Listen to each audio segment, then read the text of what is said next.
Hello friends, வணக்கங்க. இன்றைக்கி நம்ம அஞ்சு சமையலில் என்ன பார்க்க போகிறோம்னா, நல்ல ஒரு வெஜிடபிள் ரைஸ் பார்க்க போகிறோங்க. இந்த வெஜிடபிள் ரைஸ்க்கு தேவையான பொருட்கள் என்னென்னு நோட் பண்ணிக்கோங்க. பாருங்கள், நல்லா உதிரி உதிரியாக ஒட்டாமல் சூப்பராக செய்யலாம் வெஜிடபிள் ரைஸு. ரொம்ப நேரம்லாம் ஆகாது. நான் சொல்கிற மாதிரி என்னோட பக்குவத்தில் நீங்கள் செஞ்சிங்கன்னா ரொம்ப ஈஸியாக சுலபமாக சூப்பரான ஒரு வெஜிடபிள் ரைஸ் செஞ்சிடலாம். வாங்க, அதுக்கு தேவையான பொருட்கள் என்னென்னு பார்த்துடலாம். இதுக்கு தேவையான பொருள் முதல்ல ஜீரக சம்பா ரைஸ் ஒரு 3 கப் எடுத்து நல்லா கழுவிட்டு ஊற வச்சுருங்க. 1 கப்புக்கு 1 கப் ரைஸுக்கு 2 கப் தண்ணின்னு வச்சுருக்கேன் நான். ஏன்னா நம்ம தம் போடணும், அதுக்காக வச்சுருக்கேன். சூப்பராக இருக்கும் ரைஸு, பொலன்னு நல்லாயிருக்கும். அப்புறம் வந்து இதுக்கு 1 கட்டு புதினா, 1 கட்டு கொத்தமல்லி, இதை நல்லா அலசிட்டு கட் பண்ணி வச்சுருங்க. வெங்காயம் ஒரு 4 வெங்காயம் நல்லா பெரிய வெங்காயமாக எடுத்துக்கிட்டு கட் பண்ணிடுங்க. நீல வாக்கில் கட் பண்ணி வச்சுருங்க. இப்போ நம்ம செய்முறையெல்லாம் எப்படி பண்ணுறதுன்னு பார்த்துடலாம் வாங்க. இதில் நான் ஒரு 3 ஸ்பூன் அளவுக்கு ஆயில் ஊற்றிருக்கேன். 2 ஸ்பூன் அளவுக்கு கீ போட்டிருக்கேங்க.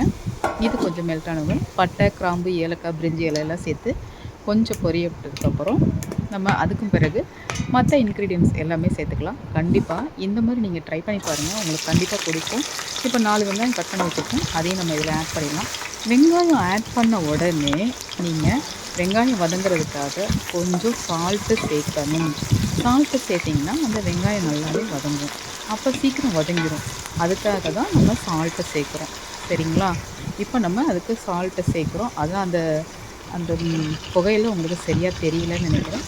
சால்ட்டை சேர்த்துருக்கோம். இப்போ இது கொஞ்சம் நல்லா வதங்கினதுக்கப்புறம் நம்ம என்ன சேர்க்க போகிறோம், அடுத்தது இஞ்சி பூண்டு பேஸ்ட்டு சேர்ப்போம். இப்போ அதுக்குள்ளே பாருங்கள், மற்ற இன்க்ரீடியன்ஸ் எல்லாம் காமிச்சிடுறேன். இப்போ ரைஸ் ஊற வச்சுருக்கேன். ஒரு 1/2 அன் ஹவராக ரைஸ் ஊறிட்டுருக்கு. புதினா மல்லி கட் பண்ணி தண்ணியில் வச்சுருக்கேன் நான், இதை எடுத்துட்றேன் இப்போது. அதுக்கப்புறம் தக்காளி ஒரு 3 தக்காளி போதும். லெமன் 1 கட் பண்ணி வச்சுருக்கேன். இது பச்சை பட்டாணி, நான் காஞ்ச பட்டாணி யூஸ் பண்ணதுனால நான் வேக வச்சு வச்சுருக்கேன். கேரட்டு, பீன்ஸு எல்லாமே கட் பண்ணி ரெடியாக வச்சுருக்கேன். பச்சை மிளகா ஒரு 3 பச்சை மிளகா போட்டுக்கலாம்.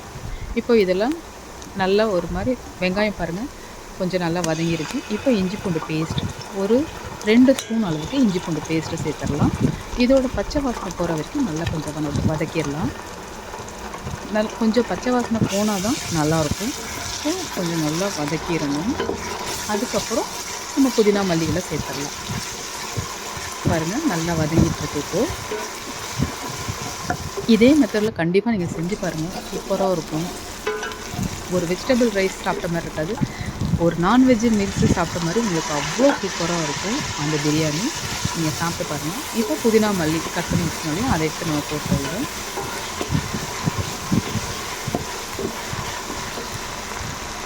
அது கொஞ்சம் வதங்கினதுக்கப்புறம் நம்ம 3 பச்சை மிளகாய் ஏன் ஃபஸ்ட்டு சேர்க்கலை அப்படின்னு சொன்னாக்க காரம் வந்து ரொம்ப அதிகமாகிடும். நான் 2வது கீரைலாம் இல்லை, அப்படியே முழுசாகவே போட்டிருக்கேன் பச்சை மிளகாயை.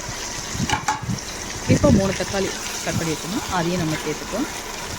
நல்லா வதக்கிடலாம்.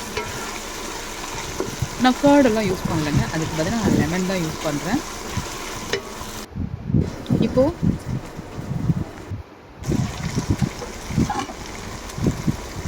காய்கறிகளில் ஆட் பண்ணிடலாங்க.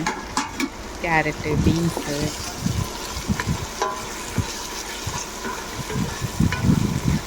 பச்சை பட்டாணி வந்து ஆல்ரெடி வெந்திருக்கு. ஸோ இது ஒரு வதங்கினதுக்கப்புறம் நம்ம அந்த பச்சை பட்டாணி ஆட் பண்ணிட்டோம். பாருங்கள், இப்போ பச்சை பட்டாணி 200 கிராம் நான் ஊற வச்சுருந்தேன், வேக வச்சுருந்தேன். அந்த 200 கிராமையும் நான் போட்டேன் நான் இதில். ஏன்னா காய் வந்து 1/4 கிலோ எடுத்துக்கும் போது இதுவும் நான் 200 கிராம் சேர்த்துருக்கேன். சூப்பராக இருக்கும். இப்போ இது கூட வந்து நம்ம மசாலாலாம் சேர்த்துடலாம்.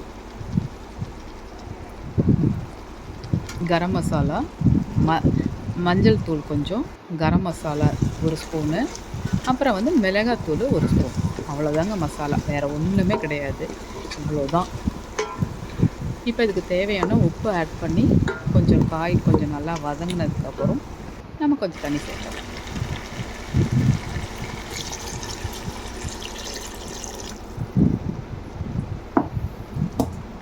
அளவு தண்ணி வச்சுக்கோங்க, அது மாதிரி கரெக்டாக ஊற்றுங்க. நம்ம எக்ஸ்ட்ரா தண்ணி ஊற்றுனோன்னா சாதம் குழஞ்சிரும்.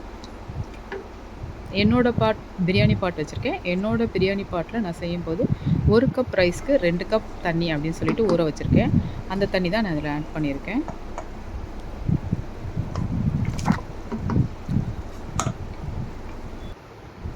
இப்போ இப்போ பாருங்கள் தண்ணி நல்லா கொதிச்சிருக்கு. இந்த டைமில் நம்ம அரிசி ஆட் பண்ணிடலாம். இந்த டைமில் நீங்கள் டேஸ்ட் பார்த்துக்கோங்க. உப்பு, காரம் எல்லாமே கரெக்டாக இருக்கான்னு. இந்த டைமில் நம்ம அரிசி ஆட் பண்ணிடலாம். ஒரு கொதி வந்தோடனே அரிசி ஆட் பண்ணி அதில் நம்ம அப்போதைக்கு டேஸ்ட் பார்த்துடணும். டேஸ்ட் பார்த்துட்டு உப்பு, காரம், புளிப்பு எல்லாம் கரெக்டாக இருக்கான்னு பாருங்கள். அதுக்கப்புறமா லாஸ்ட்டு ஃபைனல் டச் வந்து நம்ம லெமன் புளியணும். அரிசி போடுறது நான் கொஞ்சம் எடுக்க மறந்துட்டேன் அதில். ஸோ அரிசி போட்டுட்டேன். இப்போது லெமன் பொழிஞ்சிட்டேன். அதுக்கு மேலே வந்து புதினா கொத்தமல்லியும் கொஞ்சம் தூவி விட்டுட்டேன். இப்போ பாருங்கள் தண்ணி கொஞ்சம் ட்ரை ஆகுது. இந்த டைமில் நம்ம தம் போடலாம். சரிங்களா? கொஞ்சம் தண்ணி இது பண்ணணும், தம் போட்டுடலாம். தம் போடுறதுக்கு நான் ஒரு பழைய தோசைக்கல் ஒன்று வச்சுருக்கேங்க. அதை வச்சு தான் தம் போடுவேன். இங்கே பாருங்கள், ஸ்டவ்வில் பழைய தோசைக்கல் ஒன்று வச்சு அது மேலே பாத்திரம் வச்சு அது மேலே கொஞ்சம் வெயிட் வச்சுருக்கேன். அவ்வளோதான். இது ஒரு 15 நிமிஷம் இருந்தால் போதுங்க. சிம்மில் வச்சுருங்க.